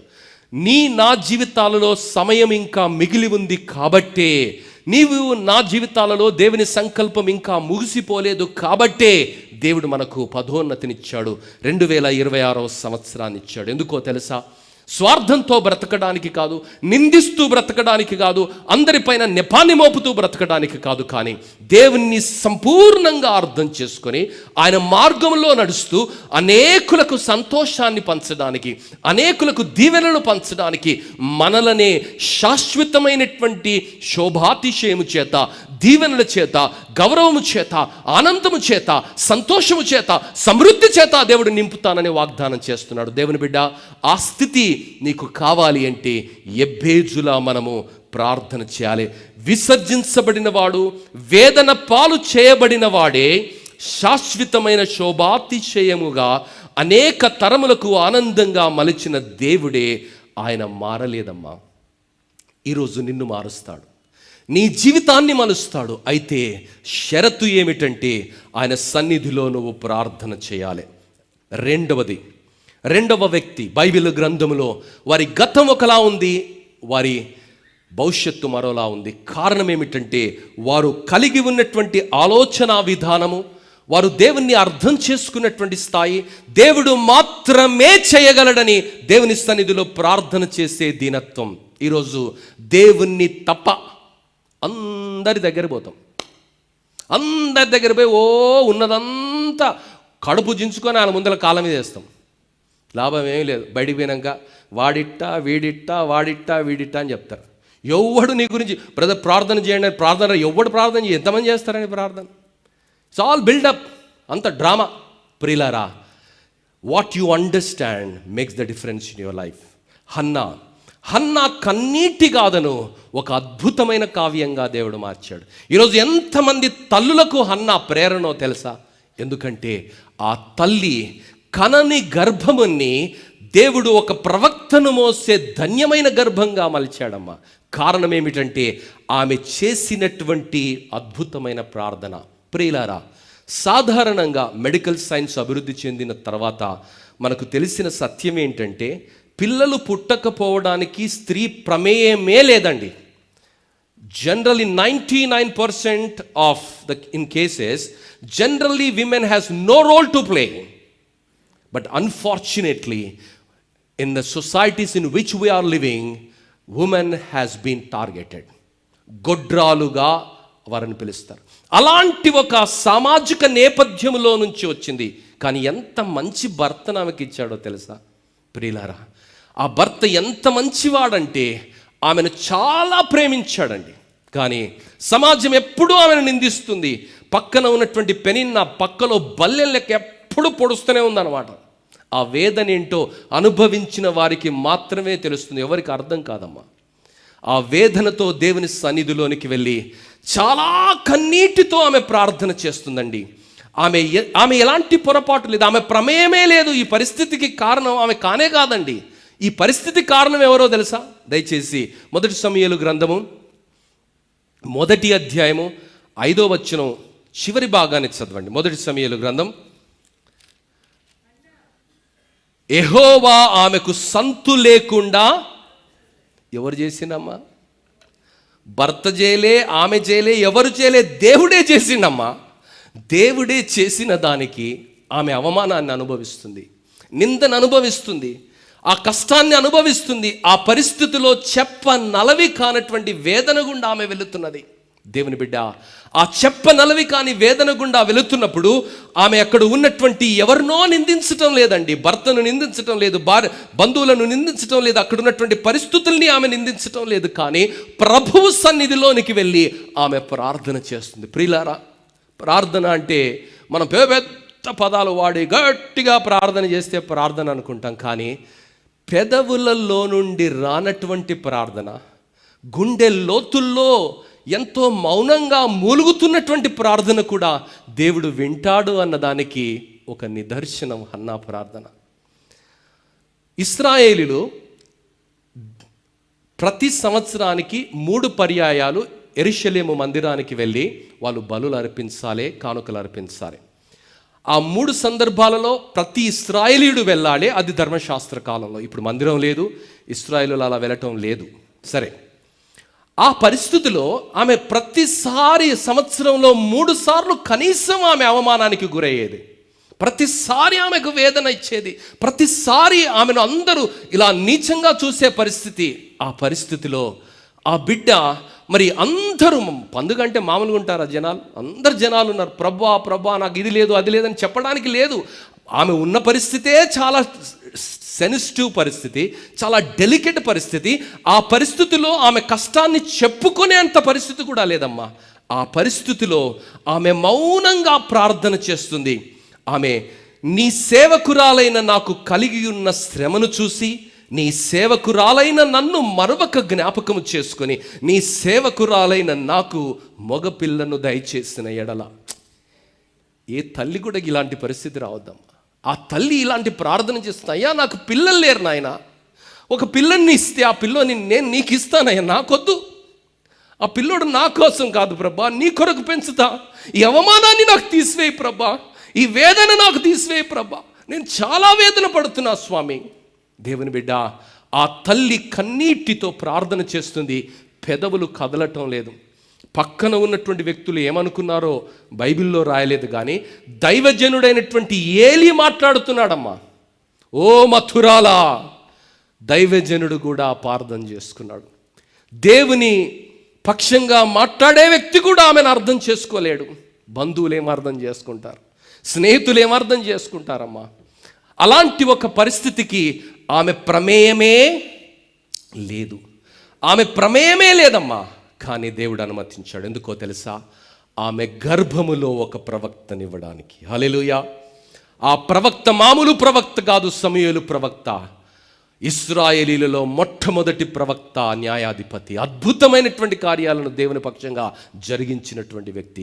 అంత శాశ్వతమైనటువంటి దీవెననివ్వడానికి, అనేక తరములకు ఆ కుమారుని యొక్క పేరు అనేక తరములకు పెట్టుకోవడానికి, హన్నా పేరు అనేక తరములకు, తరతరాలకు ప్రతి క్రైస్తవుడు తన గృహంలో కలిగి ఉండడానికి, ఆ నామాన్ని దేవుడు అంత ఉన్నతమైన నామంగా మార్చడానికి, అంత గొప్ప నామంగా మార్చడానికి, ఆ నామాన్ని, ఆ జీవితాన్ని ఒక స్ఫూర్తిగా మార్చడానికి తాత్కాలికమైనటువంటి అవమానం గుండా దేవుడే నడిపించాడు. అమ్మా, 2026 సంవత్సరంలో ప్రవేశింపచేసిన దేవుడు 25 వరకు తాత్కాలికమైన అవమానాల గుండా నిన్ను నడిపించాడు. ఎందుకు ప్రభా, ఎందుకు ప్రభా అని దేవుని ప్రశ్నిస్తున్నావా? దేవుడు జ్ఞాపకం చేస్తున్నాడు.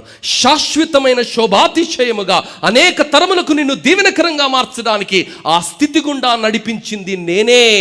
ఆ రోజు హన్నాకు జ్ఞాపకం చేశాడు. యోబు జీవితంలో కూడా ఆ పరిస్థితికి ఆయనకి ఏం సంబంధం లేదండి, కానీ యోబును కూడా ఆ పరిస్థితిలోనికి నడిపించి రెండంతలుగా దేవుడు ఆశీర్వదించాడు. గుడ్డివాణ్ణి యేసు ప్రభు దగ్గరికి శాస్త్రులు పరిసయ్యులు వచ్చి ఓవర్ యాక్షన్ చేస్తున్నారు. అక్కడ వీడు తప్పు చేశాడా, వీళ్ళ నాన్న తప్పు చేశాడా, ఎవరికో ఇంట్లో తప్పైతే చెప్పాను కాండి, అట్ట అయింది, వాళ్ళ నాయన ఇట్ట చేసిండు, వాళ్ళ అమ్మ ఇట్ట చేసింది, వాళ్ళ తాత ఇట్ట చేసిండు. దేవుని బిడ్డ, ఇవన్నీ మన క్యాలిక్యులేషన్స్, మన అజ్ఞానంతో మాట్లాడే మాటలు, బుద్ధిహీనమైనటువంటి మాటలు మనం మాట్లాడుతుంటాం. దేవుని క్యాలిక్యులేషన్స్ ఆర్ డిఫరెంట్ అమ్మా. ఇక్కడ మతాధికారులు యేసు ప్రభు దగ్గరికి ఆ గుడ్డివాడిని చావడిలో తీసుకొని వచ్చి నిలవబెట్టి అడుగుతున్నారు, వీడి గుడ్డోడుగా పుట్టిండు కదా, ఎవడు తప్పు చేసిండు? వీడు తప్పు చేసిండా, వీని తాత చేసినా, వీని నాయన చేసినా, ముత్తాత చేసినా, ఎవడు చేసిండు? దేవుడు అంటున్నాడు, వీడైనను వీని కన్నవారైనను పాపం చేయలే.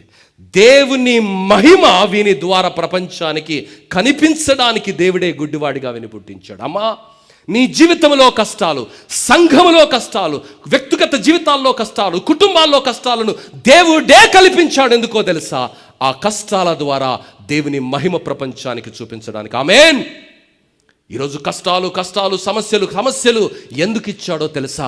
ఆ కష్టాలలో నుండి, ఆ సమస్యలో నుండి నిన్ను హెచ్చించి, దీవించి, ఆశీర్వదించడానికి దేవుడు నిన్ను ఏర్పరచుకున్నాడు. దేవుని బిడ్డ, యెషయా గ్రంథము 62వ అధ్యాయం 4వ వచనం ఏమని తెలుస్తుందంటే, విడవబడిన దానవని ఇక మీదట నీవు అనబడవు, పాడైన దాననివని ఇకను నీ దేశమును గూర్చి చెప్పబడదు. హెప్సిబా మాటకు అర్థము ఇష్టురాలు అని, నీకు బ్యూలా ప్రతివ్రత అని నీ భూమికి నీ పేర్లు పెట్టబడు. నీ అడ్రస్ మారుతుంది, నీ పేరు మారుతుంది, నీ జీవితం మారుతుంది. హల్లెలూయా. దేవుని బిడ్డ, ఆ జీవితంతో నువ్వు పోరాటం చేస్తున్నావు, ఆ జీవితంతో నువ్వు పెనుగులాడుతున్నావు. ఈ జీవితం మారాలి అంటే ఈ ప్రభుత్వం మారాలి, ఈ జీవితం మారాలి అంటే ఆ నాయకుని కాలు పట్టుకోవాలి, ఈ జీవితం మారాలంటే ఎక్కడెక్కడో ఏమేమో చేయాలని వింత విన్యాసాలు చేస్తున్నావు.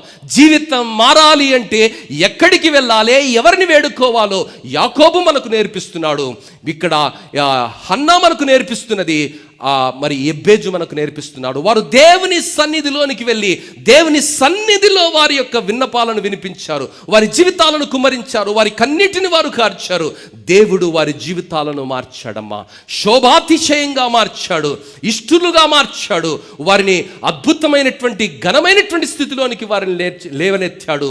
దేవుడు వారిని ఆశీర్వాదకరంగా మార్చాడు. దేవుని బిడ్డ, ఆ రోజు యాకోబు జీవితాన్ని మార్చిన దేవుడు, ఇశ్రాయేలుగా మలచినటువంటి దేవుడు నీ జీవితాన్ని కూడా మారుస్తానని, నీ జీవితాన్ని కూడా 2026వ సంవత్సరంలో శాశ్వతమైన దీవెనల చేత నింపుతానని ఆయన జ్ఞాపకం చేస్తున్నాడు. మూడవదిగా, బైబిల్ గ్రంథములో మరొక ప్రేరణతో కూడినటువంటి వ్యక్తిత్వము, ఆయన జీవితము అంతగా హెచ్చించబడడానికి, అంతగా దీవించబడడానికి కారణం ఏమిటంటే ఆయన కలిగినటువంటి వైఖరి. ఒక గొర్రెలు కాసుకునే వ్యక్తి ఒక రాజుగా మరి ఆయన పరిపాలించే స్థితిలోనికి, రాజదండాన్ని పట్టుకొని మరి అనేకులకు దీవెనకరమైనటువంటి స్థితిలోనికి ఆయన ఎలా వెళ్ళాడండి? గొర్రెల కాపరిగా దుడ్డు కర్ర పట్టుకునే వ్యక్తి రాజదండం ఎలా పట్టుకున్నాడంటే ఆయన కలిగి ఉన్నటువంటి ఆలోచన విధానం. దేవుని బిడ్డ, మరి ఇశ్రాయేలీల చరిత్రను మనం చూస్తే, ఫిలిస్తీన్లతో వారు పోరాటం చేస్తున్నప్పుడు, ఫిలిస్తీన్ల దగ్గరికి పోరాటం చేస్తున్నప్పుడు వాళ్ళ నాన్న అయినటువంటి యెషీ అన్నలకు భోజనం కట్టి పంపించాడు. అప్పుడు అక్కడ ఒక తమాషా జరుగుతుంది. ఏం తమాషా జరుగుతుంది అంటే, గొల్యాదు అనే ఒక ఫిలిస్తీయుడు, ఇశ్రాయేలులకు వ్యతిరేకమైనటువంటి వాడు, ప్రతిరోజు ఉదయం సాయంత్రం 40 రోజులమ్మా, 40 రోజులు ఒక సినిమా చూపిస్తున్నాడు. వాడు సినిమా చూపిస్తున్నాడు, హీరో లెక్క ఫీల్ అవుతున్నాడు. ఆ సినిమా చూపించి హీరో లెక్క ఫీల్ అవుతున్న దగ్గరికి వానికే సినిమా చూపియనికి ఈయన తీసుకొని వచ్చిండు దేవుడు. కారణం ఏంటో తెలుసా? ఆయనలో ఉన్న రోషం, ఆయనలో ఉన్నటువంటి పట్టుదల, దేవుని పైన, దేవుని గూర్చి ఆయనకు అర్థమైన స్థాయి ఆ సైనికులకు ఎవరికి అర్థం కాలేదండి.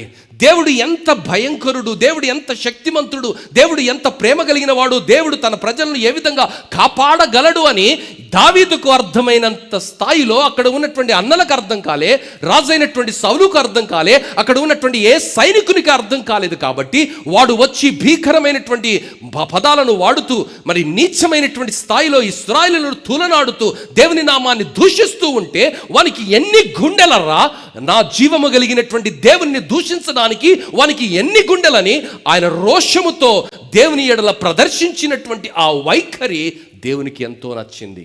అందుకే ఆయనను గొర్రెల దొడ్డిలో నుండి అంతఃపురంలో సింహాసనం పైకి లేవనెత్తాడు. దేవుని బిడ్డ, ఈరోజు దేవుడు నీకు అర్థమయ్యాడా? దేవుడు నీకు అర్థమైతే స్థితి పరిస్థితులు మారతాయి. దేవుని బిడ్డ, 17 సంవత్సరాల కుర్రవాడు దేవుని కొరకు అంత రోషముతో ఆయన కదలబడ్డాడు. 13 సంవత్సరాలు ఆయన ద్వేషించబడ్డాడండి. నిష్కారణంగా ఆయనను చంపడానికి సౌలు ప్రయత్నం చేశాడు, నిష్కారణంగా ఆయనను తరుముతూ వచ్చాడు. కానీ ఏ పరిస్థితిలో కూడా దేవునికి వ్యతిరేకంగా ఆయన మాట్లాడలే. దేవుని బిడ్డ, ఆయన గొప్పతనం ఏంటో తెలుసా? దాదాపుగా ఆయన 66 యుద్ధాలు చేశాడు. 66 battles he fought and he won the battles. మరి ఇశ్రాయేలీల రాజుగా 40 సంవత్సరాల ఆయన రాజరిక జీవితంలో 66 యుద్ధాలు చేశాడండి. అందులో వేరు శత్రువులతో ఒక్క యుద్ధం కూడా ఆయన ఓడిపోలేదండి. ట్రాక్ రికార్డ్ ఏంటో తెలుసా? 100% సక్సెస్ రేట్ ఆయనకు. 100% సక్సెస్ రేట్. ఎందుకో తెలుసా? ప్రతిసారి ఆయన ఏం చేశాడంటే, ఈ యుద్ధానికి నేను పోవాలా వద్దా? దేవుని అడిగాడమ్మా. ఈరోజు దేవుని అడుగుతున్నామా? ఈరోజు మన జీవితంలో ఫెయిలియర్ ఎందుకు? మన జీవితంలో నష్టం ఎందుకు? మన జీవితంలో కన్ఫ్యూజన్ ఎందుకు? మన జీవితంలో కలవరం ఎందుకు? మన జీవితంలో అయోమైన పరిస్థితి ఎందుకు? అన్నీ మనం చేసి దేవుని మీద ఒక స్టాంప్ వేస్తాం. కాదు దేవుని బిడ్డ, ఈ కలవరాలన్నిటికీ కారణము మనము దేవుని మాట కన్నా మన ఆలోచనలే మనం అనుసరిస్తున్నాం. దావీదు జీవితంలో ఆయన అంత అద్భుతమైనటువంటి స్థితిలోనికి దేవుడు హెచ్చించడానికి కారణం ఏమిటంటే, ఆయన జీవితంలో అన్నీ కోల్పోయినా దేవుని సన్నిధిలోనికి వెళ్ళి బలము లేనటువంటి పరిస్థితుల్లో బలమునంతా కూడగట్టుకొని దేవుని సన్నిధిలో మొరపెడుతున్నాడు. అయ్యా, నేను వారిని తరిమితే నా భార్యను, నా బిడ్డలను నేను కోల్పోయిందల్లా తిరిగి నేను తెచ్చుకోగలనా? నాకు ఇప్పుడు నడవడానికి శక్తి లేదు స్వామి, ఆ యుద్ధం ఎలా చేయగలను? దయచేసి నాకు విన్నవించుమని దేవుని అడిగితే దేవుడు ఆయనకు సెలవిచ్చాడు. పో, you will get back everything that you have lost in your life.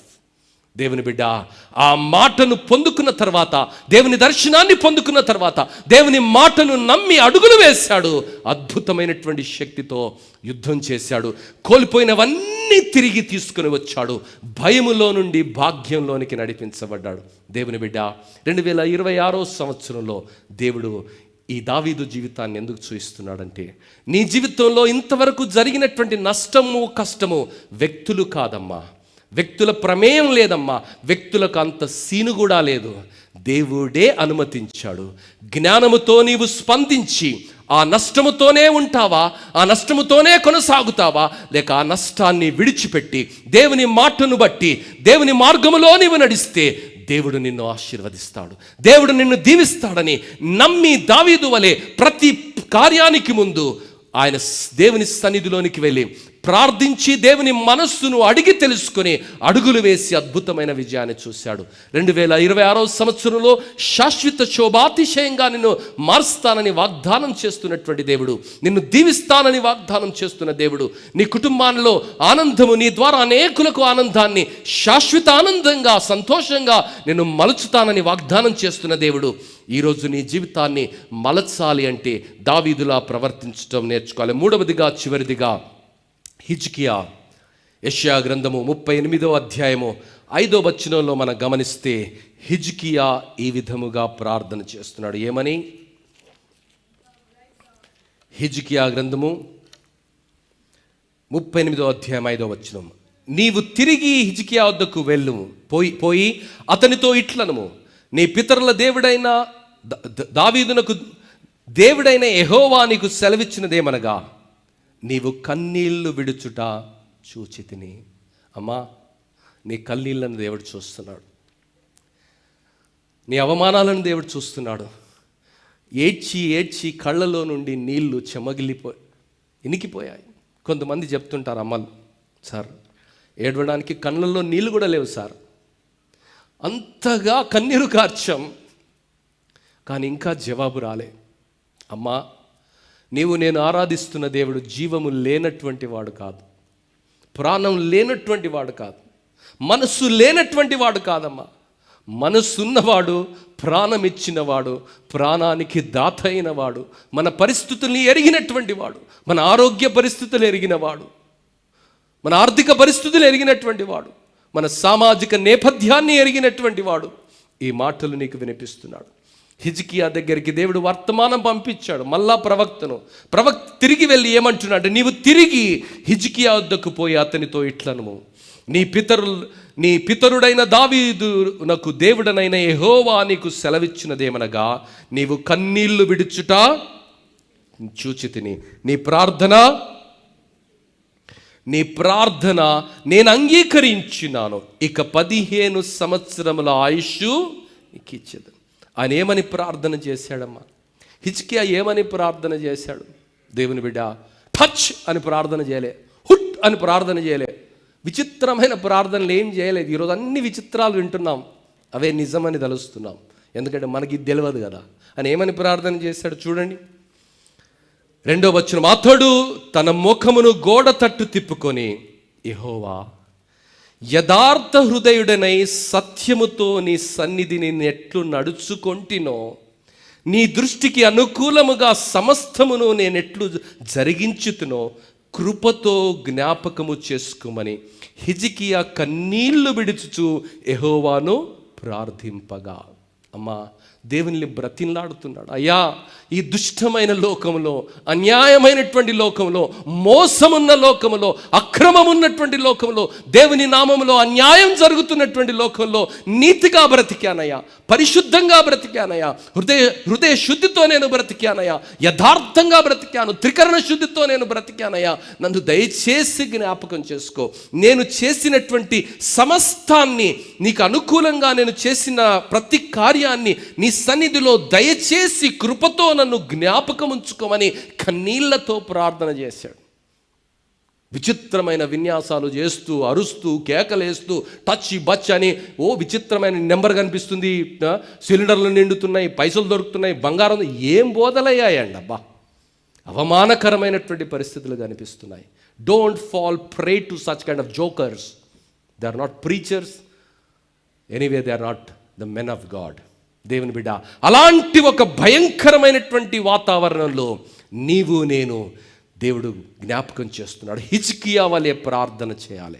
ఆయన సన్నిధిలో యథార్థంగా మనం బ్రతికిన రోజు, ఆయన సన్నిధిలో మనము నీతిగా బ్రతికిన రోజు, ఏ పరిస్థితులు వచ్చినా ఆ పరిస్థితిని దేవుడు మారుస్తాడు. 15 సంవత్సరాల ఆయుష్ను పొడిగించాడమ్మా. ఎంత గొప్ప కరుణ కలిగిన దేవుడు. దేవుని బిడ్డ, ఈరోజు నీ స్థితిని, నీ పరిస్థితిని మార్చే దేవుడు, మరణ శాసనాన్ని మధుర సాక్ష్యంగా, హిజ్కియా జీవితాన్ని ఒక కృప సాక్ష్యంగా మలిచినటువంటి దేవుడు నీ జీవితాన్ని కూడా మధుర సాక్ష్యంగా మారుస్తాడు.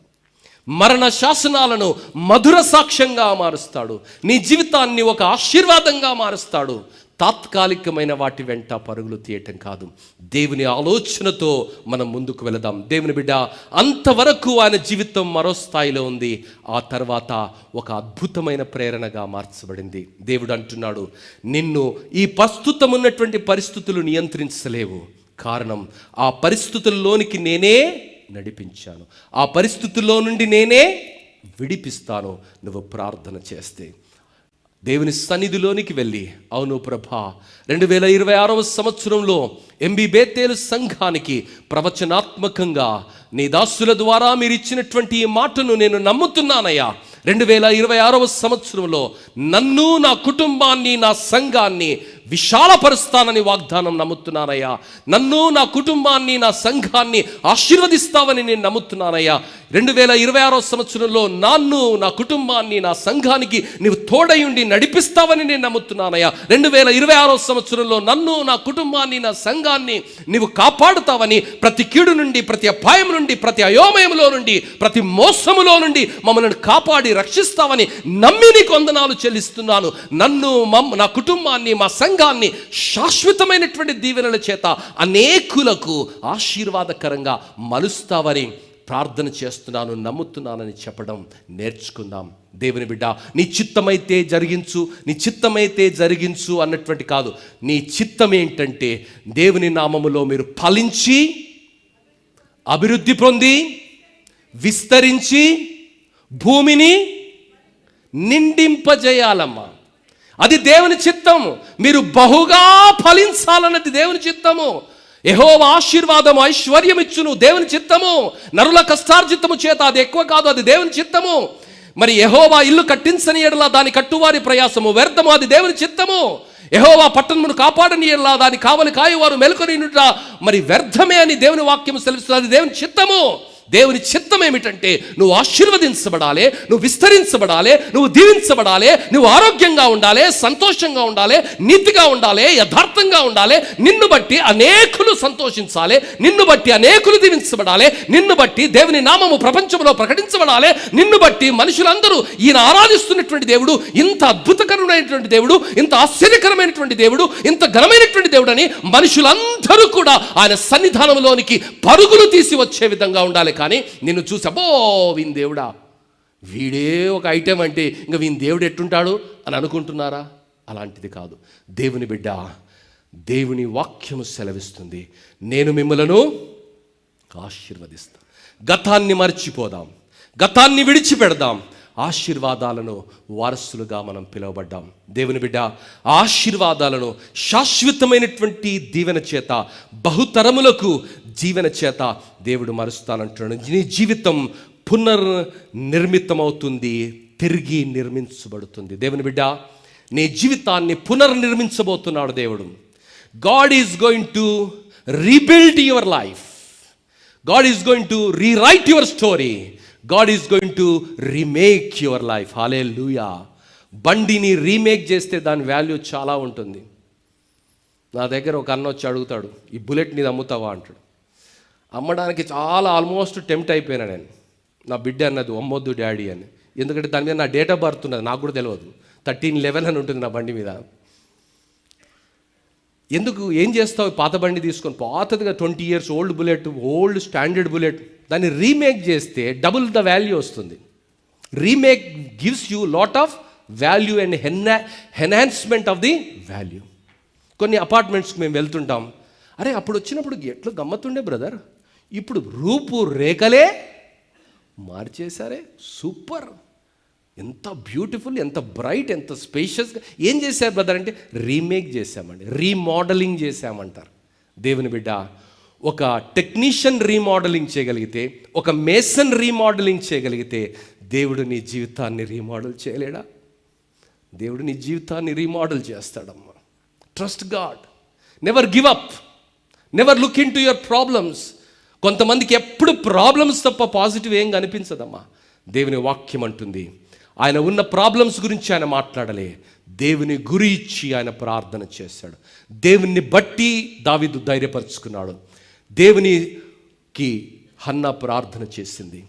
హిజ్కియా దేవుని సన్నిధిలో ఆయన కన్నీరు కార్చాడు. దేవుని బిడ్డ, దేవుని సన్నిధిలో దేవుని సేవకుల ద్వారా ఈ వాగ్దానం నీకు ఇవ్వబడింది. దేవుని సేవకునిగా మనవి చేస్తున్నా, దేవుని సన్నిధిలో ప్రార్థన చేయి. నీ పరిస్థితులు మరోలా మార్చబడతాయి.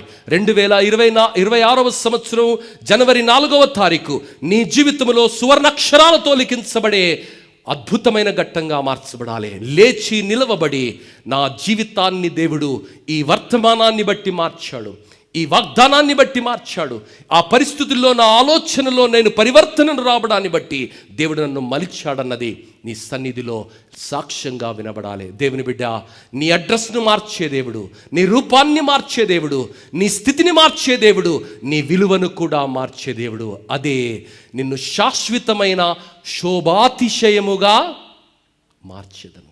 నీ రూపాన్ని మార్చే దేవుడు రీమోడల్ చేయబోతున్నాడు, రీమేక్ చేయబోతున్నాడు, రీరైట్ చేయబోతున్నాడు నీ లైఫ్ను. దేవుని బిడ్డ, నీ జీవితాన్ని మరో స్థాయిలో ఆయన అందంగా అద్భుతంగా రాయబోతున్నాడు. చిన్న బిడ్డల్ని ఒక లెటర్ రాయమని ఇంగ్లీష్ టీచర్ అడిగితే, లేక తెలుగు టీచర్ అడిగితే, లేక హిందీ టీచర్ అడిగితే, చిన్నగా ఉన్నప్పుడు లెటర్ రైటింగ్ నేర్పుతారు కదా, అందరం చేశాం కదా. ఏదో లెటర్ రాస్తారు, తీసుకుపోయి టీచర్ అమ్మకి ఇస్తే టీచర్ ఏం చేస్తుంది, బాబు ఇలా రాయొద్దు నాన్న, అడ్రస్సింగ్ ఇలా ఉండాలి, సబ్జెక్ట్ ఇలా ఉండాలి, స్ట్రక్చర్ ఇలా ఉండాలి, పదాలు ఇలా వాడాలి, పారాగ్రాఫ్ ఇలా ఫ్రేమ్ చేయాలని ఆమె రీరైట్ చేసి వాడికి ఇస్తుంది. వాడు వన్ లెటర్, టీచర్ అమ్మ రాసిన లెటర్ చూస్తే, అరే నేను ఏం రాసినా పిచ్చిగా, టీచర్ ఎంత బాగా రాసిందని మురిసిపోతాడు కదా. దేవుని బిడ్డ, ఈరోజు మన జీవితాన్ని యేసయ్యకి ఇద్దాం. ఆయన రీరైట్ చేస్తా అంటున్నాడు. ఎలా తెలుసా? శోభాతిశయంగా, అనేక తరములకు దీవెనకరంగా మన జీవితాన్ని రీరైట్ చేస్తా అంటున్నాడు. దేవుని బిడ్డ, నీ కథ ఇంకా ముగలే, నీ కథ ఇప్పుడే ప్రారంభం, నీ కథ ఇప్పుడే ప్రారంభం. తల వంచుకుందాం, ప్రార్థన చేసుకుందాం. యాకోబు జీవితాన్ని రీరైట్ చేసిన దేవుడు, హన్నా జీవితాన్ని అద్భుతంగా మలిచిన దేవుడు, సంసోను ప్రార్థన విని ఆయన జీవితంలో అంతవరకు చంపిన వారి కన్నా ఆ చివరి క్షణములో చంపిన వారి లెక్క అత్యధికంగా మలచిన దేవుడు నీ జీవితాల్లో నీ ప్రార్థన వింటానన్నాడమ్మా. నీ మనవిని అంగీకరించానని ఆయన వాగ్దానం చేశాడు. నీ మనవిని అంగీకరించి ప్రవచనాత్మకంగా అనేక తరములకు నిన్ను ఆనందకరంగా సంతోషంగా మారుస్తానంటున్నాడు. శాశ్వతమైన శోభాతిశయంగా మారుస్తానంటున్నాడు. నమ్ముదాం. దేవుని బిడ్డ, నీ పరిస్థితుల వైపు చూడకు. ఎబ్బేజు పరిస్థితుల వైపు చూడలేదు, హన్నా అవమానం వైపు చూడలేదు, హిజ్కియా రోగం వైపు చూడలేదమ్మా. దావీదు తరుముతున్న, తనను చంపడానికి వేటాడుతున్నటువంటి సౌలు వైపు చూడలేదు, కానీ దేవుని వైపు చూశాడు. దేవుని బట్టి ఆయన ప్రోత్సహించుకున్నాడు. 2026వ సంవత్సరంలో నీవు ఆశీర్వదించబడాలంటే, నీ కుటుంబం ఆశీర్వదించబడాలంటే, నీ బిడ్డలు ఆశీర్వదించబడాలంటే ఎవరి వైపో చూడటం కాదన్నా, అక్క ఎవరి వైపో చూడటం కాదు. ఆ దేవుని సన్నిధిలోనికి వెళ్ళి మన హృదయాలను కుమ్మరిస్తాం. కరుణ కలిగిన దేవుడు, ఆయన కరుణించకపోతే మనల్ని కరుణించేదెవరు? ఆయన దీవించకపోతే మనల్ని దీవించేదెవరు? ఆయన కాపాడకపోతే మనల్ని కాపాడేదెవరమ్మా? ఆ దేవుడి దగ్గరికి వెళ్ళి యాకోబు ప్రార్థించాడు, అయ్యా నీవు నన్ను దీవించితే తప్ప, నీవు నన్ను ఆశీర్వదిస్తే తప్ప నిన్ను విడిచిపెట్టనన్నాడు.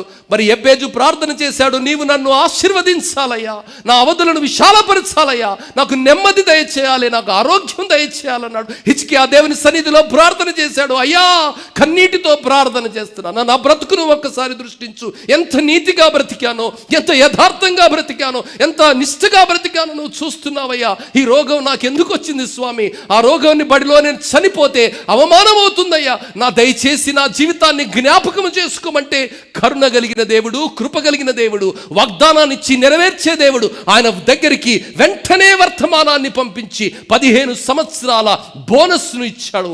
ఆయుష్ను పొడిగించావయ్యా.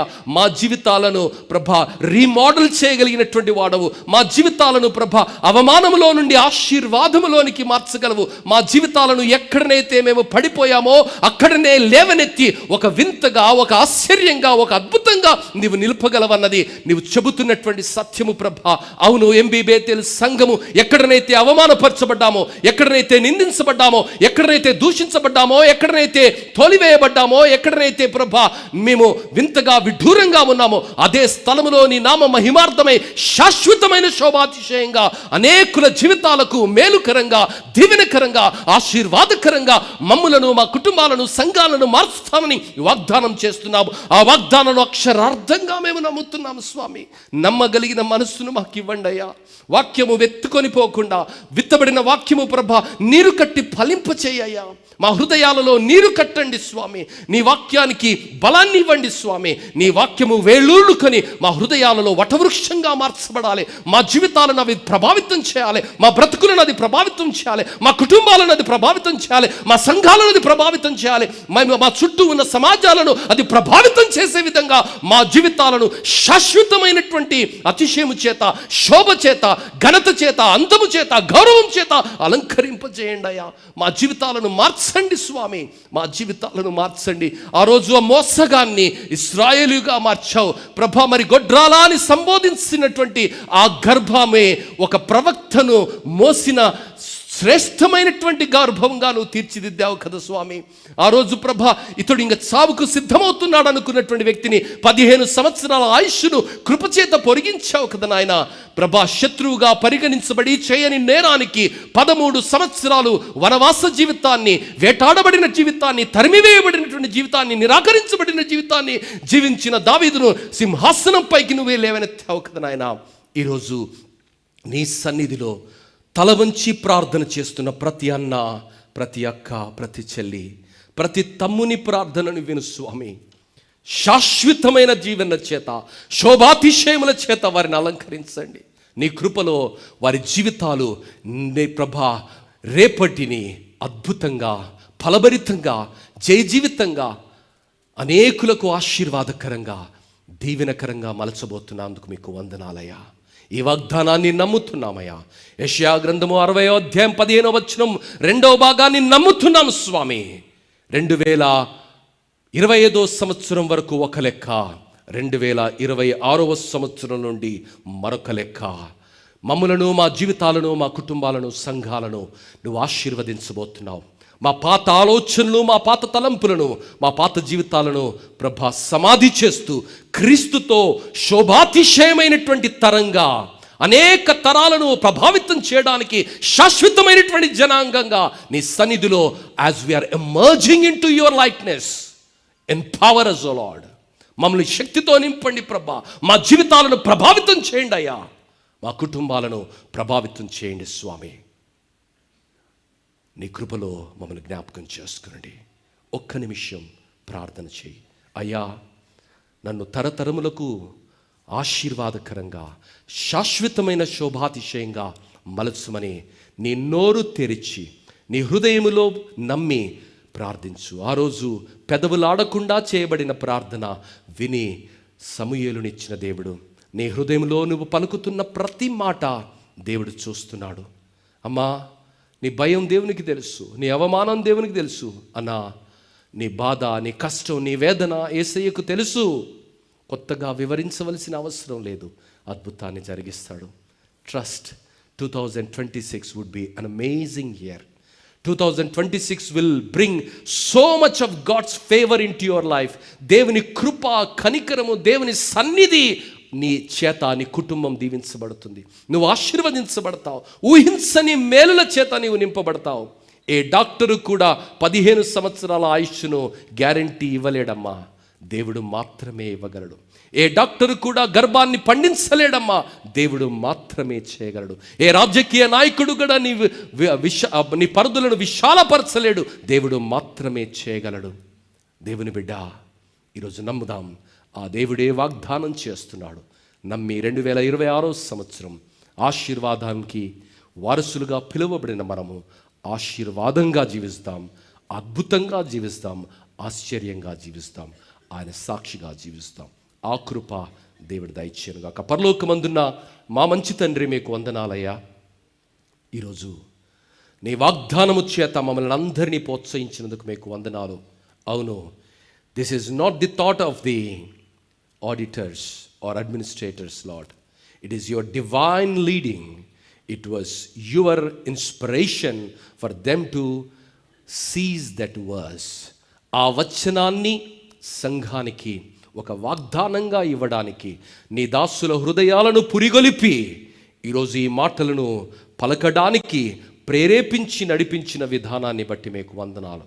అవును, ఈరోజు సంఘాన్ని మీరు ఆశీర్వదించండి, మా కుటుంబాలను మీరు ఆశీర్వదించండి, మా జీవితాలను మీరు ఆశీర్వదించండి స్వామి. ఎక్కడనైతే పడిపోయామో అక్కడనే నిలువబెట్టి శాశ్వతమైనటువంటి శోభాతిశయంగా మార్చే దేవుడవు, బహుతరములకు మమ్మలను దీవెనకరంగా మలిచే దేవా, నీకు వందనాలు చెల్లిస్తున్నాం. ఈరోజు ప్రభా, మా సంఘాన్ని, మా కుటుంబాలను, మా వ్యక్తిగత జీవితాలను ఆశీర్వదించి కృపలో భద్రపరిచి ముందుకు నడిపించమని, విత్తబడిన వాక్యాన్ని నీరు కట్టి ఫలింపు చేయమని యేసు అతి శ్రేష్టమైన ఘనమైన అద్భుతాలు చేసే దివ్యనామములో అడిగి వేడుకుంటున్నాము తండ్రి. ఆమేన్. Thank you.